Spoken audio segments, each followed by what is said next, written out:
अब बुकमार्क हेर्नुहोस्, बुकमार्क एकदमै इजी छ ल, त्यस्तो केही पनि छैन। जस्तो अब हामीले हाइपरलिङ्क चाहिँ कति बेला युज गर्थ्यौँ भन्दाखेरि जब डिफ्रेन्टली सेभड फाइल्सहरूलाई एकअर्कामा लिङ्क गर्नुपर्ने चाहिँ हामीले के गर्थ्यौँ, बुकमार्क हाइपरलिङ्क गर्थ्यौँ। अब बुकमार्क चाहिँ कस्तो गर्छ भने एउटै पेजमा, जस्तो अब यहाँनिर मैले मुनि मुनि मुनि मुनि मुनि मुनि मुनि मैले लेख्दै लेख्दै लेख्दै लेख्दै गएको छु अरे, सपोज यसरी बुझ्नुभयो।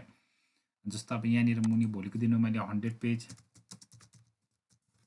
200 पेज यसरी लेख्दै लेख्दै लेख्दै गएको छु अरे यहाँनिर।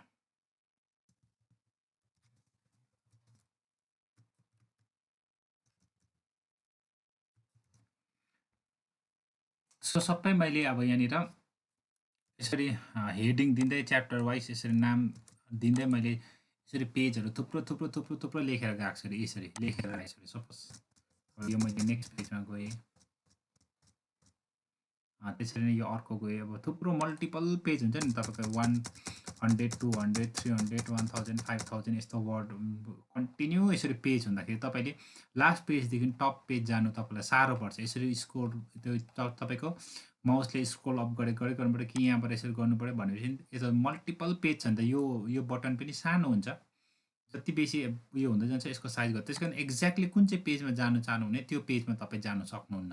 त्यसै कारण चाहिँ अब तपाईँले यहाँनिर कुनै पनि पेजमा यसो हेडिङ वाइज केही पनि तपाईँले सबै बुकमार्क गरेर राख्नु भएको छ भने चाहिँ तपाईँलाई के हुन्छ नि, टक टक टक त्यही पेजमा पुग्नु सक्नुहुन्छ। जस्तो अब यो पेज छ, यसको बादमा मुनि यो पेज छ। अब यो पेजलाई मैले बुकमार्क गरेर राख्नु पऱ्यो नि, यो पेजलाई म सेलेक्ट गर्छु, बुकमार्कमा क्लिक गर्छु। बुकमार्कमा क्लिक गरेर के भनेर सेलेक्ट गर्ने, यहाँ लिम्बू भनेर दिएर एउटा वर्डमा मात्रै दिन्छ है, मल्टिपल वर्ड दियो भने जोडेर लेख्नु पऱ्यो नाम। अब यहाँबाट मोनार्की, मोनार्की इन सिक्किम अब लेख्नु पऱ्यो नि,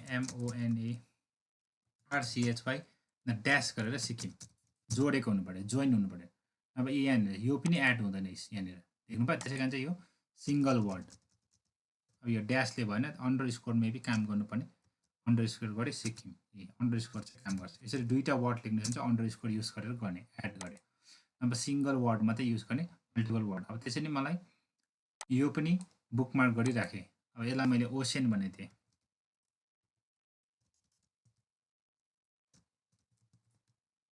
ओसेन भनेर यसलाई मैले एड गरेँ। त्यसको बादमा मुनिपट्टि गएँ, द म्यान इज भनेर बुकमार्क गरेँ, द म्यान भनेर दिएर TH द, अब जहिले पनि याद छ अन्डर स्कोर म्यान गरेर एड गरेँ। सो मैले यसरी बुकमार्क दिएर एड गरिरहेको छु। सपोज म यहाँ लास्ट पेजमा छोडेँ, म सपोज मलाई फर्स्ट पेजमा जानु पर्ने, सिम्पल बुकमार्कमा जानुहोस्, फर्स्ट पेज के हो तपाईँको, लिम्बू, यहाँ गएर गो टु गर्नुहोस्, टक्कै त्यही पेजमा पुऱ्याइदिन्छ। जुन चाहिँ पेजमा जानुहुन्छ गो टु, जुन चाहिँ पेजमा जानुहुन्छ गो टु, जुन चाहिँ पेजमा जानुहुन्छ गो टु, यसरी। अझै अरू अरू पेजेसहरू थप्दै जानुभयो, तिनीहरूलाई पनि सबै बुकमार्क गरिराख्यो भने भोलिको दिनमा तपाईँले त्यो स्क्रोल अप गरिबस्नु पर्दैन।